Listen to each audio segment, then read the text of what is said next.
This is a 45 gearbox, but with a 4-speed conversion in it. Built by Samwell, I believe.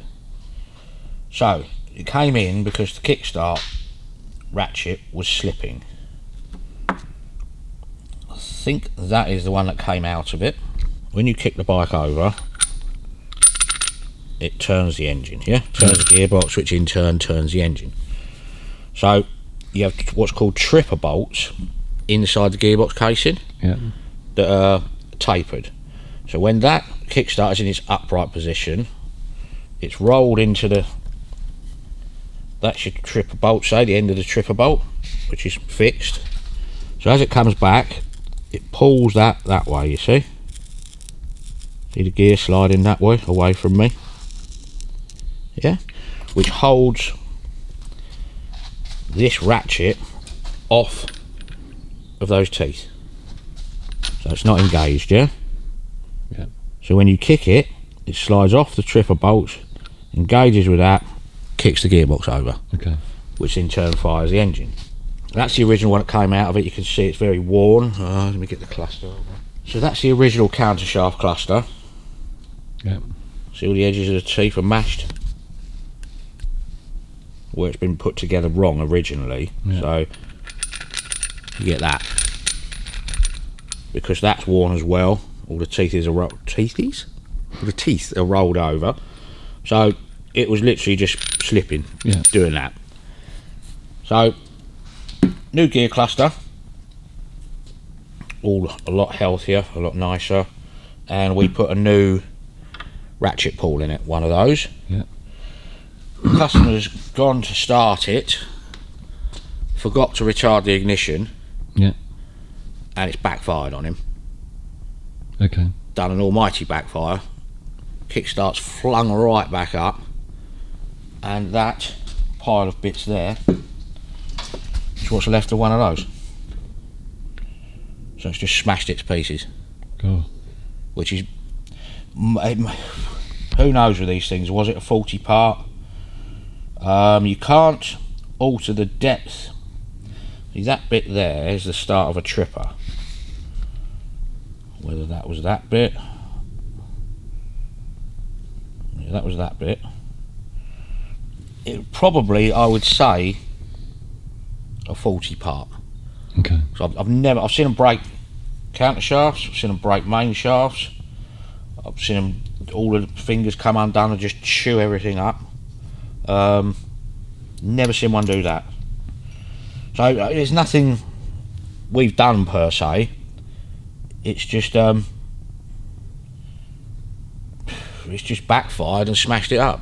So when you said he didn't retard the ignition, an engine will be in a certain position where it'll backfire. Yeah. If you've kicked it 5 times and it hasn't started and it's full of petrol, and you don't retard the ignition and then boot it, it catches it in the wrong place and you get what's called a backfire. Yeah.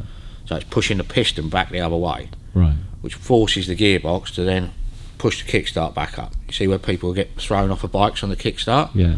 That's what it's doing. But it's come up with such a force, it's obviously connected with something. See, that's dull grey. I'd expect that to be sort of a shinier grey, possibly like that, if it had just snapped, but who knows? Might have had a fault in it. You just don't know. I mean, this one here we took out of a bike. I can't remember where we bought it or took it out of a bike. You see that hairline crack there? Yeah. So it only takes one little bit. Yeah. And then that will break. Yeah. There's no damage on the shaft that I can see it anywhere. I've measured it all up. That's all okay. And that's really the only bit that matters. You have a spring that goes in the end, that's not broken. It just forces it back out that way. I'll get the casing in a minute, we'll have a look. Is there a danger of starting the bike wrong? Yeah, I mean, it's very unusual for that to happen. Yeah. But you'll hurt yourself. Yeah. If you don't kick the bike all the way through on the Kickstart, so it's free travelling, you've got to stamp on them. You know, there's no point in pussyfooting around with them. You've got to give it some welly. Yeah. And that, then, if you maintain your pressure all the way through, it does backfire. It's off the kickstart ratchet. Yeah. Yeah, hasn't got all the weight of that kickstart flying back up. Because they're quite heavy. You know, when you think of a rotary motion, you've got the pedal hanging on the end, you've got a kickstart that long, that's quite a lot of weight. Yeah. When it's coming back flat out. See, look at that machining round there. See the edges on it? See, anything that's got an edge, it's going to form a weak spot. Yeah. You know, you want a nice smooth, see that one? Totally smooth. Yeah. Totally smooth. Totally smooth. Totally smooth. That one, look. See all the lines? And the light? So anything like that is going to cause, it might be a weak spot, it might be a stress spot. You can't really assemble the kickstart mechanism wrongly. Yeah. It's impossible. Yeah. The only thing you can do is, if this is shimmed up wrong, that bush in there holds the end of your counter shaft. So that goes in there. Okay. Those two there are your tripper bolts. They're chamfered underneath like that. Like what? Like that. Okay. Like that. So when it's in that position there, it's off the tripper bolts, and your spring here is holding it off, pushing it that way, yeah, up into your main shaft, into your counter shaft cluster. Okay, so that goes on there. Which way is that rotating? That way. Okay, so that fits on there. So when it's in that position there, it's pushing it onto the cluster, yeah? Yeah. And you turn it.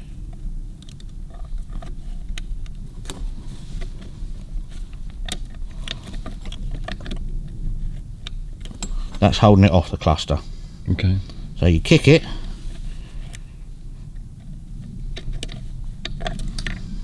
Yeah. Bounces back out, hits the ratchet gear on there. So you can't, as I said, you can't really assemble it wrong. The only thing that can happen is you've got the bronze bushing, and that other piece of metal there, that's a cup that the bronze bush fits in. So if that cup's loose, that's loose, it can push the counter shaft this way. So you've got a little spring in the end of the counter shaft, quite a real strong stiff spring. That, if anything comes loose there, it will push that bush back that way. Yeah. Okay, so the only thing that can go wrong is that sits in there. You check all of this obviously when you build it. See, that's a nice tight fit. Yeah. That's without the spring. That's just, oh yeah, it has got the spring in it. That's just air pressure, because the bearing, you know, the bearing's a nice tight fit. Nothing's stopping the shaft coming through there. Yeah.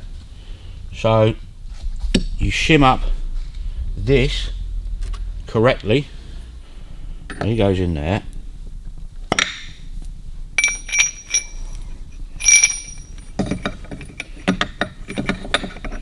You can wheel it in there, push that in there. Now if that's shimmed up correctly, when it's all slid together, you should have total free motion on that. Yeah. Okay, now if you put it all together and that's tight, there's something wrong with that bush or that bush. Okay? Yeah. Or the shaft is mullered somewhere. So that edge there sits in there. If that's got anything sticking out of here or anything that's pushing the cluster that way, it'll just jam it up. You've got two, they do a D-section, oil seal, or you get two O-rings in the new kits, and they fit on the end of the shaft and just sit in there to stop it all leaking out. They can jam up, but normally when you kick them a couple of times they free up. Yeah. So you can't actually assemble that wrongly. It'll either turn or it won't. Yeah. And if it's clanging around like that, it's wrong. Yeah. If it's too tight, it's wrong. It just wants to have a little bit of end play and rotate nicely.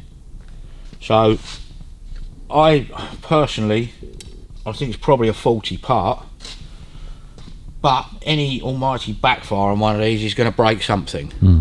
Hopefully not your ankle. Yeah. It's not so bad on a 750, but like a big twin, they can hurt you. Yeah. Big style. So all you can do is get another one. There's nothing wrong with the gearbox. There's no track marks on it. You said the test rider, he said... Test rider said it's the smoothest gearbox he's ridden. Yeah. So there's nothing wrong with it, the way it was assembled. It's just done an almighty backfire and broken. So when you kick one, you don't want to be pushy-footed with it. See, that's when you start one, that's your normal timing position on the distributor. Yep. So that means it's firing when the piston is a certain distance from the top of the head. Okay. So you bring that up that way and it's firing closer. So you haven't got all those gases to backfire on you. Yeah. You've only got that little bit of gas to backfire on you. Okay. So it'll go bang, fire. The minute it fires, you wind that back, brings it back down, you've got more gases, makes it more efficient. Yeah. Okay, but it's harder to start. So the minute they fire, just put it back that way. What he's done is left it like that, possibly tried to kick it a few times, got a load of petrol in it, it's caught and just done an almighty backfire. Yeah. But when you kick one, that's compression, that's free. Yeah. Yeah, that's off the gearbox. Okay. Okay, so it does backfire, and you put it all the way down there, it ain't going to hurt you. If you go to there and it backfires, it's going to whack your foot straight back up, you know, and believe me, it can hurt. So you've got to give them all the way through and kick it all the way. Yeah? You've got to go past, and then you're onto a 3 point. Yeah. Otherwise, like I say, they can bite you. If you've built up too much fuel in there, how would you clear it without the backfire? Without the backfire, Yeah. you just hold your throttle open and make sure you kick it hard. Yeah. Retard it, hold the throttle wide open. Because if it's flooded, it's got too much fuel in it, you want to add more air. There's no accelerator pump on the carburetor on these, it's purely suction. So open your throttle, hold it open hard, and make sure you follow through on the kick, being sure that the ignition is retarded. Okay. And then it'll just cough, splutter, and then rev up high, just whack your throttle back. Okay. Because you've got so much fuel in there, you want to introduce air to make the fuel-air ratio more equal. Yeah. So you open your throttle all the way and hold it open, that'll clear a flooded engine. And what is a backfire? What is it? Yeah. It's compression coming up, and because you want that engine to fire when it's on normal firing, normal timing, so it's compressing as much gas as it can. Yeah. Yeah, so when you retard your ignition, it's compressing a tiny bit of gas right up the top, bang, that'll fire. When you go like that and it sparks, that if it hasn't quite reached where it should be, it's going to ignite and go bush and push it back down. Right. It'll push the piston back down as opposed to it firing in the right. It's not firing in the wrong. It's firing in the wrong place to start the engine. Right. Yeah. That's why you retard your ignition. Yeah. Okay. So that makes it fire in the right place to start the engine, like a drag car or a hot V8 engine. They run at 35 degrees constant before top dead centre. You'll never, ever, ever start it if you just turn the key. You know, sometimes you get an engine that goes, well, it's fighting against itself. That's exactly the same thing. If that catches and if it does actually fire like that, it'll blow the engine up, or it'll go backwards. So while you see them on the drag cars or a hot V8, they're two different systems. Put your key in, turn the engine over, then you go flick and turn the ignition on. Right. So it's got momentum, but obviously you can't do that on a Kickstarter, because you'll never fire one on something that's got fixed ignition. It won't start.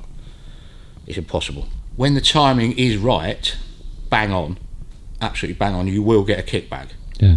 It's why in the manual it says retard the ignition.